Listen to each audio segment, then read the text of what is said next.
जय गणेश, जय सरस्वती माता। बोलो बाबा गंगाराम की जय, भक्त शिरोमणि देव की नंदन की जय, पंचदेव दरबार की जय। भैया युग युग में भगवान अवतार लेते हैं। अवतार लेते हैं जब मनुष्य रूप में किसी न किसी परिवार में आते हैं। राम बने मर्यादा पुरुषोत्तम कहलाए, परिवार था। कृष्ण बने तो मर्यादा तोड़ी। वो मथुरा में जन्मे, वो अयोध्या में जन्मे। उन्होंने लीला तोड़ी, उन्होंने जोड़ी। तो भगवान की लीलाओं का अंत ने बाबा गंगाराम जी का अवतार झुंझुनू नगर में हुआ। जन्मभूमि झुंझुनू, मोदीगढ़ के अंदर जन्म हुआ। वो मोदीगढ़ प्रसिद्ध है झुंझुनू का। और यूपी में बाबा जी की कर्म भूमि है। सफजलगंज के अंदर कल्याणी नदी है, वहाँ पे सरजू जी से जुड़ी हुई। तो बाबा जी की लीलाओं का जब भक्त अवतार, भगवान का अवतार होता है तो प्रधान भक्त एक आता है। राम के भक्त कौन है? हनुमान। आज राम के मंदिर कम मिलेंगे लेकिन हनुमान के ज़्यादा मिलेंगे।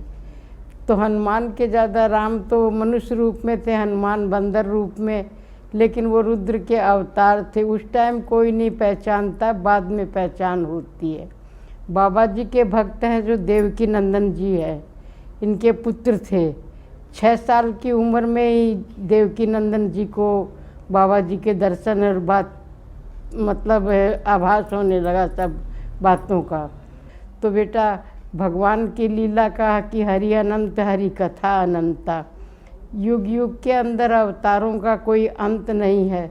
तुम जानते हो कि इधर के ये अवतारों को हम जानते हैं कि जितने, वो पूरे वर्ल्ड में अवतार लेते हैं। कोई क्या रूप में मानता है, कोई क्या रूप में मानता, अपनी अपनी भाषा, अपने अपने रूप, अपने अपने ज्ञान के अनुसार इष्ट सबको चाहिए। सबके अवतारी भगवान विष्णु है। तो बाबा गंगाराम जी का अवतार झुंझुनू के अंदर हुआ और बतलाया कि इनकी बहुत ज़बरदस्त मानता है और इनके भक्त का, बाबा जी की चमत्कारों का तो कोई अंत ही नहीं है। नास्तिक आस्तिक शत्रु मित्र सब होते हैं। लीला के अंदर, भगवान की लीला में हंसने वाले, कष्ट देने वाले ज़्यादा होते हैं। भक्त पर उंगली उठाते हैं और भक्त को पागल कह के संबोधित किया जाता है। ये जगह जगह इतिहास में मिलेगा आपको। लेकिन भक्त उससे डिगता नहीं है, इधर उधर भटकता नहीं है, उसको अपने इष्ट का सहारा रहता है। ये कहते हो कि कलयुग है, कलयुग तो कितनी दफ़े शास्त्र में कलयुग आ चुके, कितनी दफ़े कलयुग जा चुके। इससे ज़्यादा कलयुग तो महाभारत में था। भरी सभा में और द्रौपदी के वस्त्र को छीन रहे थे, खींच रहे थे, लेकिन वहाँ सब बैठे थे। वो पार्लियामेंट था उनका, सब बैठे थे। भीष्म पितामह, द्रोण गुरु देवा बैठे थे, सब धर्म के खेवा कि हम धर्म के ठेकेदार हैं। तो धर्म किसको कहते हैं? धर्म कोई पत्थर नहीं है कि पड़ा है धर्म और हम धर्म निभा रहे हैं। धर्म को कलेजे पे रखना पड़ता है और कष्ट सहना पड़ता है। धर्म के लिए आंसू हृदय में बहाया जाता है। आंसू गिरते हैं बाहर दिखाने के लिए नहीं गिरते हैं कि पब्लिक देख रही है हम रो रहे हैं, हम दुखी हैं।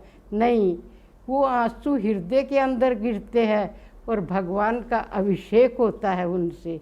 भगवान हमारे अंदर है। तो कि करुणा करके करुणा निधि रोए। भगवान भी रोने लग जाते हैं कि देखो मेरा भक्त कितना कष्ट सह रहा है, लेकिन अपने सत्य को नहीं छोड़ता है। तो लास्ट में सत्य का ही जयकारा लगता है भैया। समझ गए ना? आज शास्त्र पुराण कितने भी पाप हो, कितने भी, और शास्त्र हमारा गवाही देता है। शास्त्र में सब कुछ मिलेंगे। शास्त्र का अथाह समुंदर है। शास्त्र कोई तमाशा नहीं है। कितने युद्ध हो चुके, कितने पाप पुण्य हो चुके इस पृथ्वी पे, लेकिन इसे पृथ्वी की रक्षा करती है।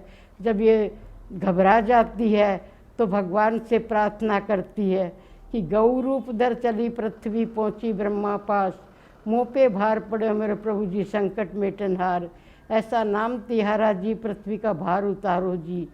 भगवान से कहती है, ब्रह्मा जी के पास गई कि मेरा भार उतारिए, इन पापियों के बोझ से मैं दबी जा रही हूँ, मैं रसातल में चली जाऊँगी। जब भगवान ने आकाशवाणी हुई कि हे धरणी धारण करो, मैं अभी अवतार लूँगा। जब कृष्णावतार हुआ, कृष्णावतार हुआ तो कितने कितने युद्ध, कितने कितने पापियों को मारा, वो शास्त्र सारा भरे 5000 साल पहले की तो बात है। तो भैया भगवान की लीलाओं का अंत नहीं है। आपने पूछे, 2 शब्द मैंने बताए। और यहाँ का जो मंदिर का है, ये सब कोई जो भी कोई धारणा करता है बाबा जी की सच्चे मन से, कोई भगवान को ये नहीं है कि 100 मणि 9 मणि 2 मणि तुम चढ़ाओगे, आकर के उनको बहुत पैसे चढ़ाओगे, जब वो प्रसन्न होते। भाव से प्रकट हुए मैं जानूं, वो भाव चाहते हैं, तुम्हारा विश्वास चाहते हैं, तुम्हारी श्रद्धा चाहते हैं। भगवान को क्या चाहिए, वो तो देने वाले हैं। ठीक है बेटा, जय बाबा जी।